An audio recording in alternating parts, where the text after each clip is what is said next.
We continue with Brandon Leopoldis here on the Plate Meeting Podcast. Tim McCaffrey with you, Gil Imber running the controls.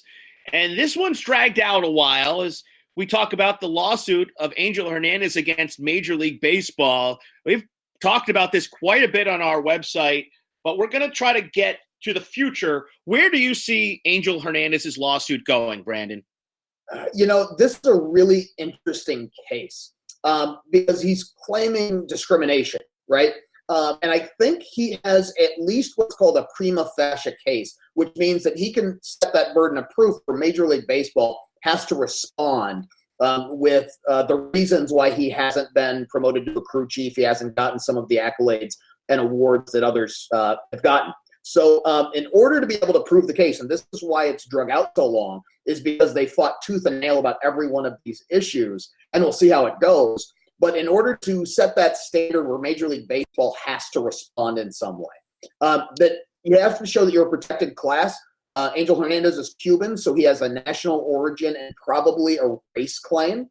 Two, that he was qualified for a position. So, for instance, as crew chief, he actually has a pretty good claim. He's been in the big leagues 20-plus years. He's worked All-Star games. He's worked World Series. He's a senior member of the staff. He actually grades out well, despite what a lot of fans think. And so he meets that second criteria.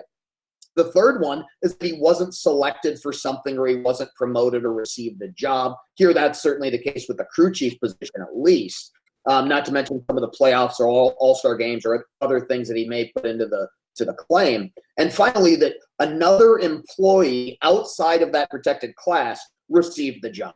And so we've seen this in the last several years. I think even since the time he's filed this suit, we've had 3 or 4 additional crew chiefs, and none of them have been of Cuban descent or Latino. And so I think he has all of those things that he can prove. Now, the question really boils down to, is he qualified for the position?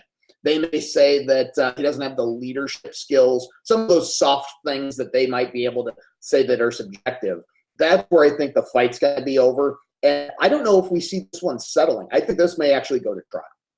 How hard is it to prove that someone who got a promotion over you wasn't as qualified as you are, especially when these people are in a union with you? Yeah, great question. And so this falls outside of the collective bargaining agreement, even though the collective bargaining agreement certainly has some of those things outlined in it. Here, it's not about what's collectively bargained, because, of course, you couldn't collectively bargain something that says minorities can't get promoted to crew chief. That just wouldn't make sense, and it would be against public policy. Here, what I see happening is he's not going to argue that he was more qualified. He's just going to say that he was equally qualified. So if anybody else, if Bill Miller's a crew chief, he can argue that he is equally as qualified as Bill is to be a crew chief, and the only difference between the two is his race. Now, or the race or national origin. We're going to see that play out because the last 3, 4, 5 crew chiefs have all been Caucasian men with about the same amount of experience. So I think Angel has a pretty good case just by Major League Baseball's own actions. Now, of course, they're going to be able to respond and say that there are other criteria that he hasn't met, or that other people are more qualified than he is for those positions. But I think they're going to have a really difficult time, especially in front of a jury. But it's going to be comprised of a lot of different backgrounds and ethnicities to be able to show that, yeah, this guy, they put this guy in the World Series a couple times. They put him in the All-Star game, but he's not a crew chief. That doesn't seem to make sense to an average fan. Now, how much of Angel's recent history on the field hurts or helps his case? Now, he had a pretty good year on replay last year in 2018, then had obviously a disastrous game in at first base with the overturned calls, then had a one of the best postseason plates of the 2018 postseason.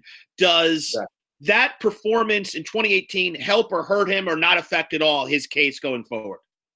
I guess that really depends on how good of each side does with their lawyers, because you're going to argue both sides, right? You argue the facts that are helpful for you. For Angel, he has really good stats on some areas, and then he has some horrendous replays that if you see it on SportsCenter, you think, what was that guy thinking sometimes? But at the end of the day, when you look at a 162-game schedule, you look at the postseason, overall he grades out pretty well. And so when you put that up against other crew chiefs, you put that up against other umpires in Major League Baseball, they're both going to argue each side, right? If Major League Baseball says that he's in the, for example, a bottom third of a specific category, they're going to hammer that home and say that's really important. For Angel, of course, he's going to say that it boils down to the body of work. And if that means that his ball strike percentage that he's getting right or wrong is very high, he's going to argue that as a particularly great feature of his performance, and that's what you're going to go after. You're going to argue those facts that are good for you. I just think that Angel has a lot of really good facts in his favor.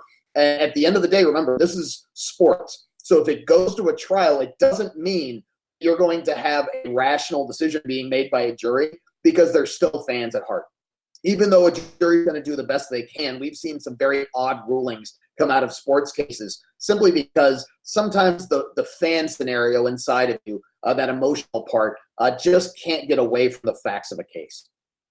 How long could this take if it goes to trial, Brandon? My guess is Major League Baseball is going to string this out for as long as possible for a couple of different reasons. Part of it's finances. They have an unlimited sum of money, and Angel doesn't.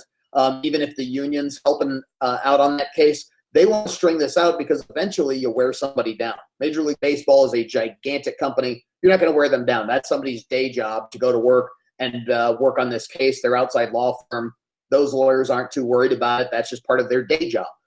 And so I think it could string out for a while.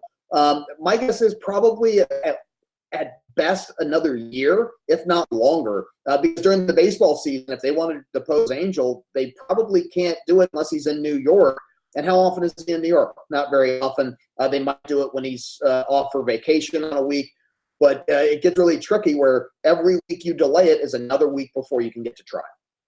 And he's in New York at least a couple of times for replay, so maybe that would work out for him. For one time, being in replay could work out for somebody.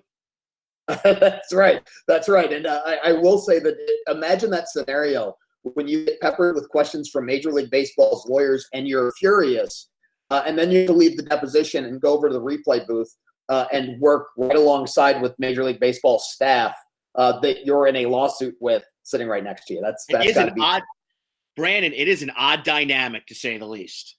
Certainly is. You're listening to the Plate Meeting Podcast. Tim McCaffrey here. Our guest is Brandon Leopoldis of Leopoldis Law, a sports lawyer and a former MILB umpire.